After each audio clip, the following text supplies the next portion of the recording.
दिल्ली में बीजेपी के संगठन मंत्रियों की बैठक आज शुरू होगी। आपको बता दें कि 25 से 26 जुलाई को दिल्ली में मंत्रियों की बैठक बुलाई गई है और इस बैठक में लोकसभा चुनाव के परिणामों की समीक्षा की जाएगी। और आपको बता दें कि इस मीटिंग में पीएम मोदी, अमित शाह, रक्षा मंत्री राजनाथ सिंह, बीजेपी के राष्ट्रीय अध्यक्ष जेपी नड्डा शामिल होंगे और आगे की रणनीति को लेकर बातचीत की जाएगी। आपको बता दें कि लोकसभा चुनाव में सीटें कम हुई, इसको लेकर भी रणनीति बनाई जाएगी। किस तरह आने वाले वक्त में पार्टी को और मजबूत करना है, संगठन को मजबूत करना है, इसको लेकर भी बातचीत की जाएगी। आयुषी, दिल्ली से हमारी संवाददाता हमारे साथ जुड़ चुके हैं। आयुषी, सबसे पहले बताएं कि किन मुद्दों को लेकर बातचीत की जानी है इस मीटिंग में?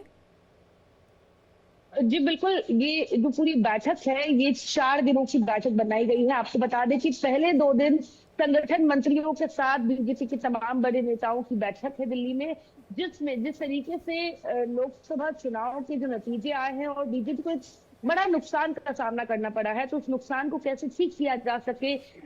और उसकी वजह क्या है वो लगातार बीजेपी तलाश रही है। तो ऐसे में अब वक्त आ चुका है उन वजहों पर काम करने की, और इसलिए ये बैठक भी महत्वपूर्ण बताई जा रही है, क्योंकि इस बैठक में वो तमाम दिशा निर्देश दिए जाएंगे संगठन मंत्रियों को कि आखिर किस तरीके से जिस लगातार विपक्ष ने जो धारणा बनाई एनडीए को लेके, बीजेपी को लेके, चाहे वो संविधान और आरक्षण खतरे में हो, और इस तरह की जो धारणाएं जो जनता के बीच गई, वो तमाम चीजें जो हैं उन पर अब बीजेपी को काम करने की जरूरत है। और इसकी वजह से संगठन मंत्रियों के साथ ये एक बेहद महत्वपूर्ण बैठक है। इसके साथ ही इस साल जो विधानसभा चुनाव होने वाले हैं उनको भी मद्देनजर रखा जाएगा, और साथ में जिस तरीके से लगातार बात चल रही है संगठन और सरकार के बीच समन्वय बनाने की, तो वो भी एक महत्वपूर्ण चर्चा होगी। तो आपको बता दें आज यानी 25 और 26 तारीख को बीजेपी अपने देश भर के तमाम संगठन मंत्रियों के साथ बैठक कर रही है, और उसके बाद आपको बता दें 27 और 28 तारीख को बीजेपी शासित जितने भी प्रदेश है उसके मुख्यमंत्री और प्रदेश अध्यक्ष और उप मुख्यमंत्रियों के साथ बैठक होगी। यानी कि लगातार 4 दिनों तक बैक टू बैक बीजेपी बैठक मोड में है और मंथन मोड में है साफ तौर पे, और ये देखने की कोशिश कर रही है कि आखिर जिस कॉन्फिडेंस के साथ बीजेपी मैदान में चुनाव लड़ती आई है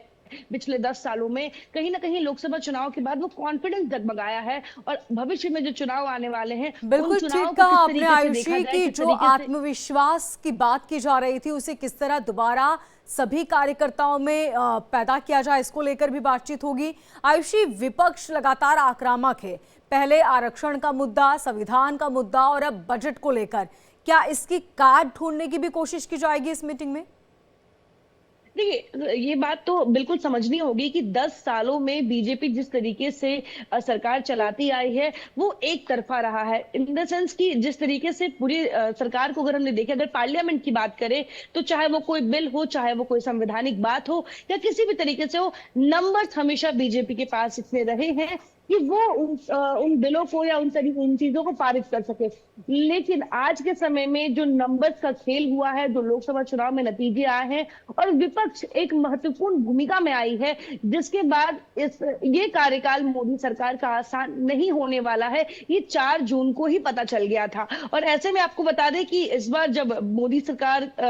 3.0 का जब पहला बजट आया, उसके बाद लगातार जिस तरीके से विपक्ष हमलावर है, एकजुटता विपक्ष की साफ तौर पे नजर आ रही है। अब ये समझना होगा कि ये वही विपक्ष है जब चुनाव से ठीक 1 साल पहले जब इनका इंडिया अलायंस बना था, तो उस वक्त हर गली चौराहे पर सिर्फ यही चर्चा थी कि विपक्ष एक साथ एक सुर में कैसे बोल पाएंगी, मतलब इनके अपने अपने मत हैं, इनकी अपनी अपनी दलीलें होती हैं, और ये एक साथ कैसे एक मंच पर आ पाएंगी। लेकिन विपक्षी एकजुटता इस पूरे चुनाव में नजर आया, और चुनाव के बाद भी विपक्ष की भूमिका में ये एकजुटता नजर आ रही है। बिल्कुल, और यही वजह है आयुषी की ये मीटिंग कई मायनों में बेहद महत्वपूर्ण मानी जा रही है। बहुत शुक्रिया तमाम जानकारी के लिए।